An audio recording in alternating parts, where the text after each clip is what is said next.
कुरुद में सुबह की गूंज महकने लगी है और दीपावली पर्व के आगमन की ओर हमको ले जा रही है।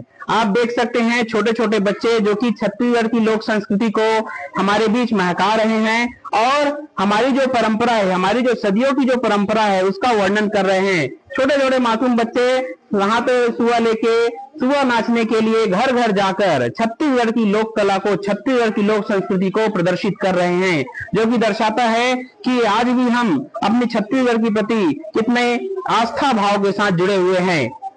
सुआ नाचने वाले यहाँ पे छोटे छोटे नन्हे मुन्ने बच्चे हैं जो कि सुआ की महक को कुरुद नगर में महका रहे हैं। हमारे साथ एक छोटी सी बच्ची है जिनसे मैं जानना चाहूंगा कि सुआ नृत्य के लिए वो किस प्रकार से अपने टीम के साथियों के साथ जुड़े हुए हैं।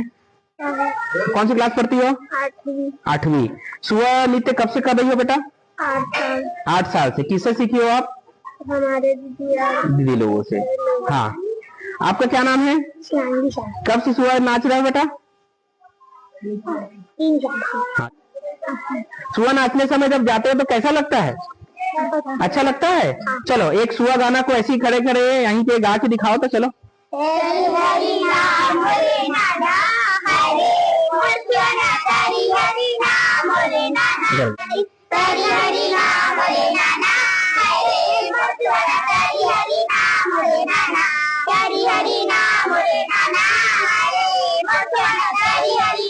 कुरुद में सुआ नृत्य की महक गूंज रही है और पारा मोहल्ला में छोटी छोटी बेटियां, छोटी छोटी गुड़िया लोग यहाँ पर सुआ नाचने के लिए जाकर छत्तीसगढ़ की संस्कृति को बिखेर रही हैं, महका रही हैं, जो कि हमारे आने वाले दीपावली पर्व की मोहकता का श्रृंगार कर रहे हैं। क्लास पढ़ती हो?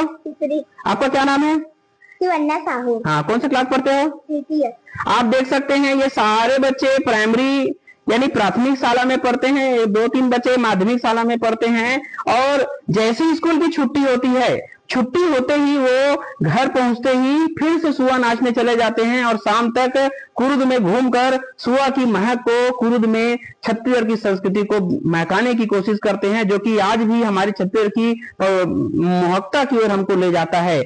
हमारे बीच में बच्चों से जानना चाहूंगा कि वो सुआ नृत्य को किस प्रकार से खुशी खुशी गा रहे हैं। आप सभी को कितना सारा सुआ गीत याद है?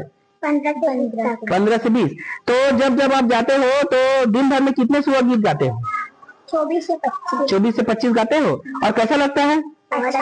और छत्तीसगढ़ की परंपरा का निर्वहन कर रहे हैं। कुरुद नगर में अलग अलग गलियों में जाकर, अलग अलग मोहल्ले में जाकर हमारी बेटियां, हमारी छोटी छोटी बच्चियां सुआ नृत्य को गा रही हैं और छत्तीसगढ़ की महक को बिखेर रही हैं, महका रही हैं। साथ दीपावली पर्व प्रारंभ होने वाला है और दीपावली के अवसर पर घरों घर में माता लक्ष्मी जी की स्थापना की जाती है, पंडालों में भी स्थापना की जाती हैं और छोटी छोटी मूर्तियों को भी स्थापना घरों में की जाती है। मूर्तिकारों के द्वारा मूर्तियों का निर्माण जारी है और बहुत ही पारंपरिक रूप से मूर्तियों का निर्माण किया जा रहा है। साथ ही ईश्वर गौरी गौरा जी की मूर्तियों का भी निर्माण यहाँ पे मूर्तिकार कर रहे हैं और छत्तीसगढ़ की जो परंपरा है, जो संस्कृति है, जो कि दीपावली पर्व से महकती है, उसके तैयारी में यहाँ पे मूर्तिकार जुटे हुए हैं। स्थित है कुरुद के मूर्तिकार पप्पू साहू जी, जो कि लगातार मूर्तियों का निर्माण कर रहे हैं।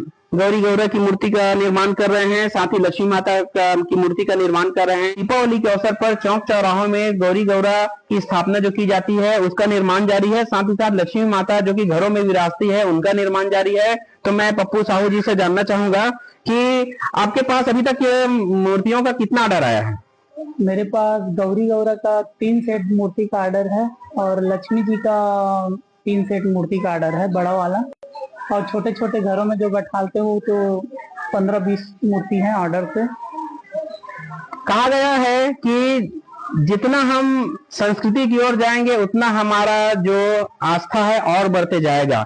देखा जा रहा है कई सालों से घरों में जो हम दीपावली मनाते हैं उसको साथ ही साथ संयुक्त रूप से मनाने की जो परंपरा है कि एक चौराहे पे, एक मोहल्ले में हम लक्ष्मी माता की बड़ी मूर्ति स्थापित करते हैं धनतेरस के दिन और भाई दूज के दिन उसके विसर्जन कर। तो अभी तक आपको कैसा लगा है मूर्तियों को बनाने समय?